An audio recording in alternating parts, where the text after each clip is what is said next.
O Campeonato Paulista tenta continuar mesmo na pandemia. Rafinha não voltará ao Flamengo. O mercado vai absorvê-lo? E as eliminatórias na Europa, as seleções que deverão chamar a nossa atenção. Os temas do nosso papo dessa terça-feira, vamos nessa. Siga até o finalzinho do vídeo.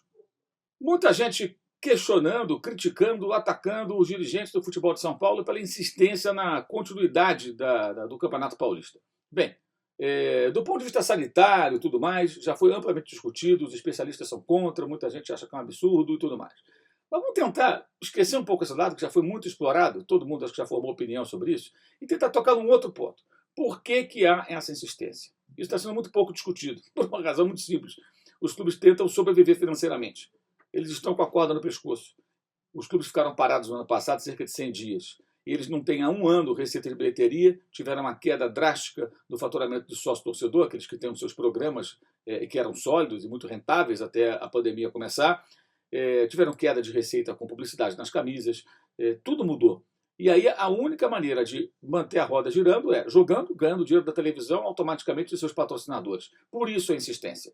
Tá? Por isso a insistência. Eu acho que além de parar o futebol, de defender a paralisação do futebol, como muita gente está fazendo, deveríamos também discutir uma outra questão. O socorro da CBF, das federações, como a de São Paulo, por exemplo, aos clubes menores.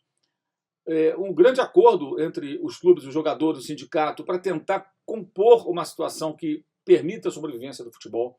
Porque vai ter clube quebrando, gente. Essa que é a questão.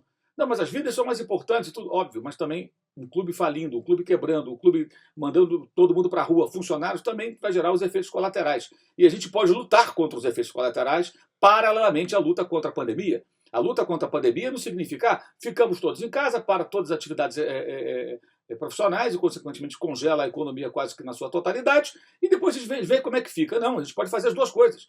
A gente pode, ao mesmo tempo que se combate a pandemia, se procura uma situação mais segura para as pessoas, para evitar que essa situação se agrave ainda mais, com mais pessoas infectadas e mais pessoas nos hospitais superlotados e, consequentemente, mais mortes acontecendo, você pode tentar neutralizar os efeitos colaterais com outras medidas paralelas dentro de cada segmento. E o futebol precisa começar a discutir isso.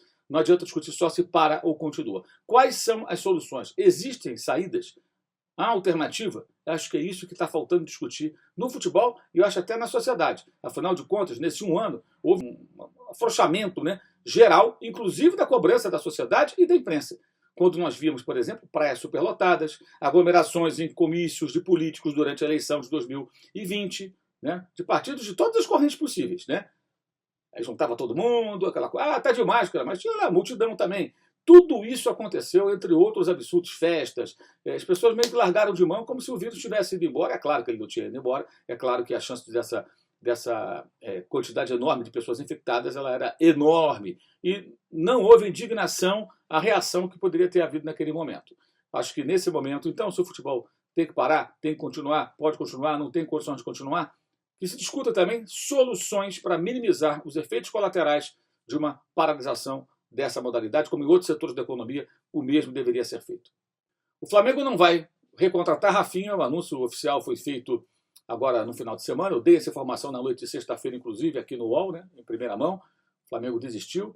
Uma briga política existe, evidentemente, o departamento de futebol, os dirigentes de futebol queriam a volta do jogador, outros dirigentes não eram tão, digamos, não é que eles eram contra o jogador, mas, na verdade, um quer alfinetar o outro e aí não vamos viabilizar. E aí, pela grana, acabou, né, sendo esse o argumento. Né? É claro, o Rafinha disse, não foi por dinheiro. Bem, mais ou menos. Ele pode ter cedido, ele pode ter falado, não, abro mão disso, reduzo o salário, posso fazer assim, assado, receber ano que vem. Tudo bem. Ele pode ter feito várias concessões. No entanto, ele entraria na folha de pagamento, e eu imagino que seja um salário considerável pelo jogador do nível que é o nível do Rafinha. Né? E o Flamengo contratou outro lateral direito, que não é barato, para o lugar dele quando ele foi para a Grécia ano passado, foi o Isla, o chileno. Então faz sentido também você falar, olha, não cabe no orçamento. Se não cabe no orçamento, o clube não tem que fazer maluquice. Ainda mais nessa situação que estamos vivendo. E é maluquice você começar a inchar o seu elenco com mais jogadores e amanhã não consegue pagar o salário. O Flamengo, como tantos clubes aqui no futebol brasileiro, já sofreram demais as consequências desse tipo de ação que chega a ser até irresponsável em alguns casos.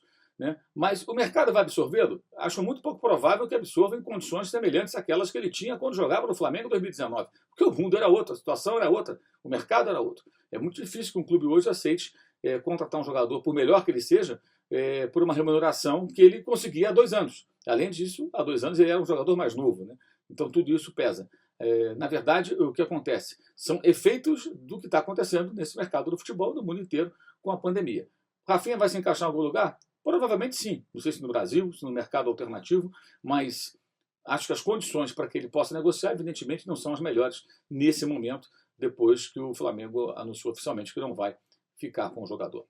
As eliminatórias na Europa, né, reúnem seleções e algumas delas merecem atenção.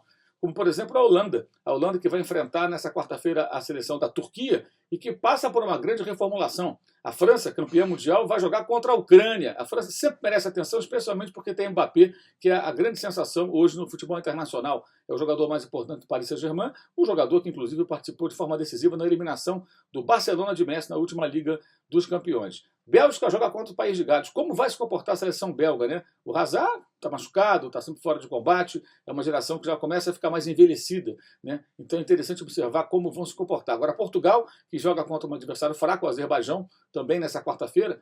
Portugal tem uma geração muito forte, né? O Cristiano Ronaldo chega à reta final da carreira e muitos bons jogadores portugueses estão espalhados por times europeus, né? Por vários países, e reunidos podem formar de novo uma seleção forte. Portugal, campeã europeia. Quando foi campeão da Europa, não tinha, me parece, um time tão forte, tão interessante como esse atual poderá ser se obtiver um desenvolvimento interessante, um desenvolvimento técnico, um conjunto, um jogo coletivo mais sólido. A Alemanha também vivendo reta final aí do trabalho do seu treinador também. É outra seleção que vive um momento importante, vai jogar contra a Islândia, né? São algumas seleções que merecem atenção. A Espanha sempre vale a pena ver, vai jogar contra a Grécia e a Itália, que ficou fora da última Copa do Mundo, terá pela frente na quinta-feira a Irlanda do Norte, que é um adversário sempre mais complicado, um jogo duro, um time competitivo, um time que se fecha muito bem.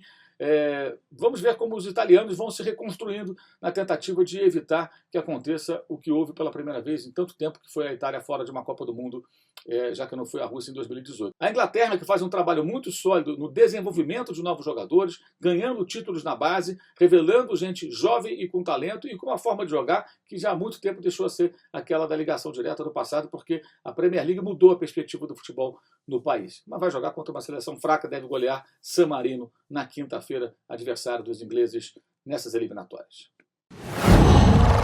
Uau!